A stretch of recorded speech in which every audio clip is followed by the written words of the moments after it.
brother teacher.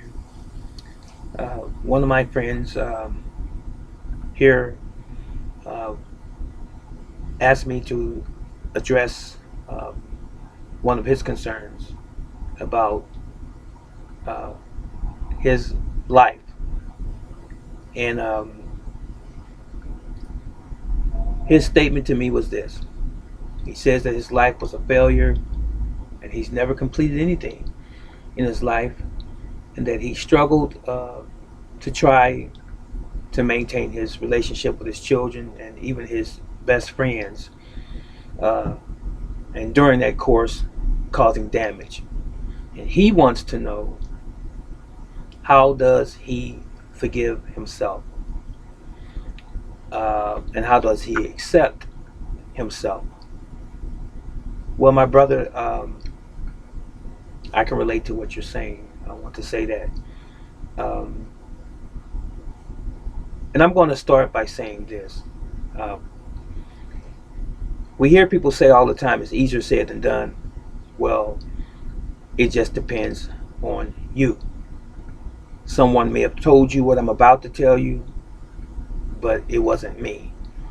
Now, here is my expression to you, or my take. First of all, the past is the past. Let it lie. Let it be the past. And take the past experiences that you have had, John, and you use that as a catalyst to propel you to a better future.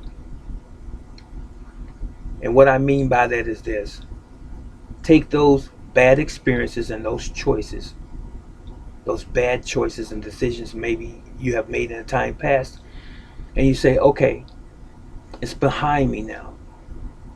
I'm not going to allow myself to be there anymore. But before you move forward, you must learn to love yourself. It's easy to say, I know. But I want to tell you this. Um, if you have made attempts to reconcile any differences that you may have had with your children or your friends, and they have not been well received, you've done your part. It's really that simple. You've done your part. Because God, the creator, the universe even, knows that you've done your part. And that burden should have freed you. You know, the burden should be gone. You just have to accept it. Now, if you haven't done it, then there's no time like the present. Do it now. You don't have to browbeat. You don't have to superimpose yourself on anyone. It could be a subtle phone call. It should be you speaking to them, not in the form of a text or an email, unless you have no other alternative but to use that, because they may not be trying to communicate with you verbally, if that's the case. But if I were you, and there's some things that are unclear, there's some things that are in disarray, as it relates to your relationship or prior relationship with your children and your friends or family, whatever the case is. And this is not just for you, this is for anyone that's listening to this. Pick up the phone and just make a phone call and say, hi, this is whoever you are. And I just wanted to say hi and check on you and see how things are going. And just tell you, especially if this is your family, tell you that I love you. That was all I wanted. And if they're not continuing the conversation, you hang up. What you have just did was you have planted the seed. You did. You did what you were supposed to do. And you should breathe a breath of relief. Now, if they call you back after that, and if they sound like they want to have a heart-to-heart conversation with you, a respectful conversation, then that's the best case scenario. If they call and they want to chastise you, take it. Just listen to them and allow them to vent. Okay? If that's the case, and after they've finished, you say to them, uh, I understand what you're saying, and I respect what you're saying, and I appreciate that you shared that with me, and thank you. And then you can hang up, or you can say, I'm sorry, I apologize. I didn't mean to hurt you or harm you or to do anything that would sever our relationship. And then you can hang up.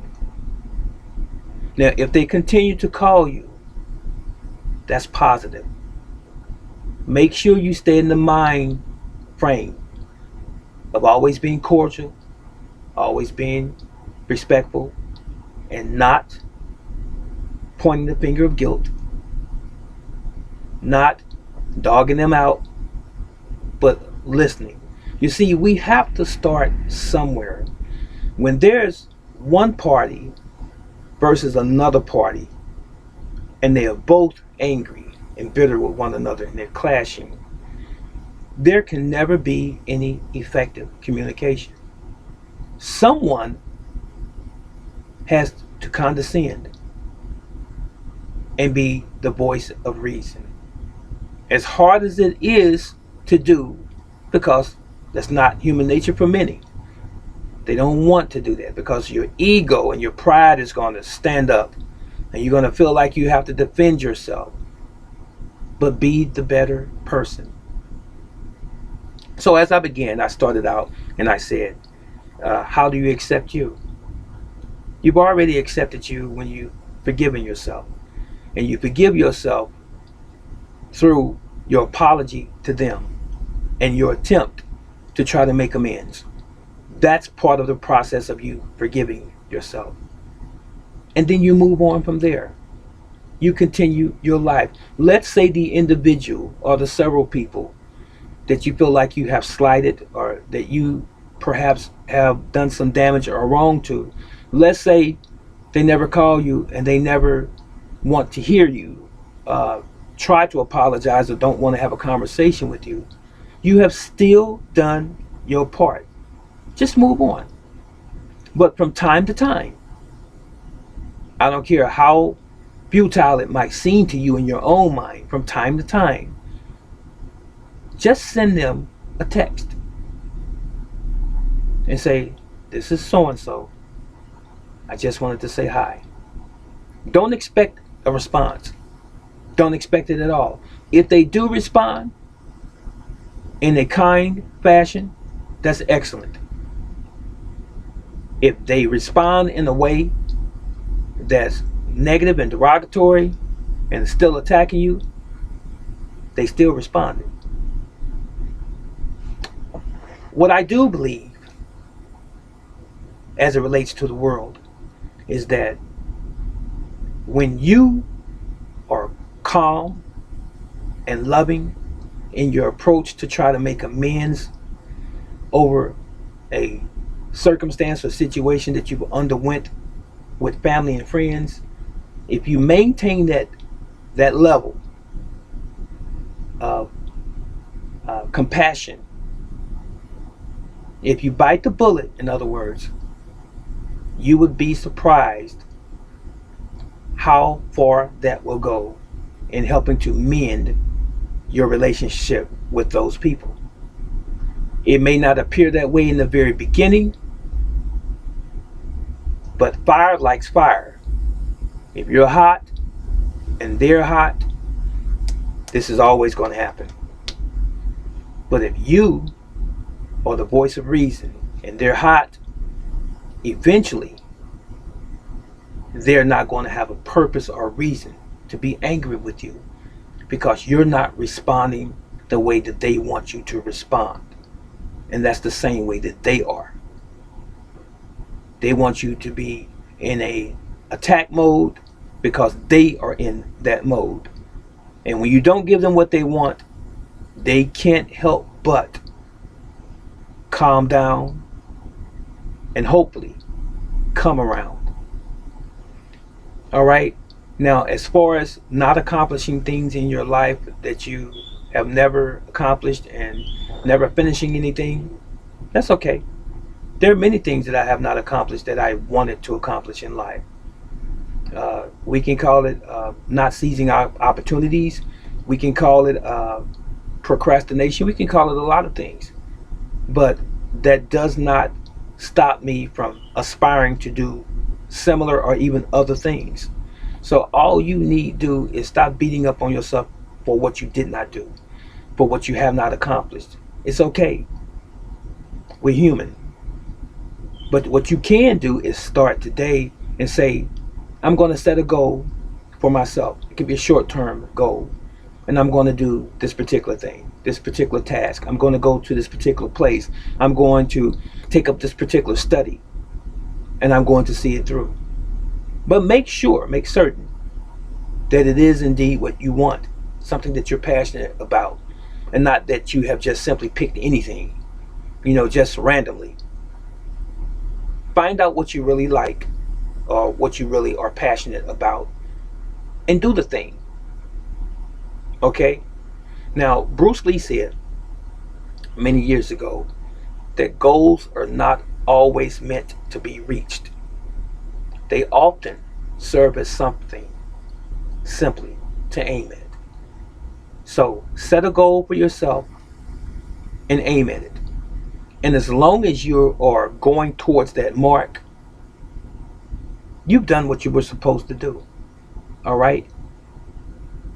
Set a goal. Set the goal today. Whatever it is, again, that you love, something that you aspire to do, and start today. And forget about the things that you didn't do yesterday. This is Brother Teacher. I'm out.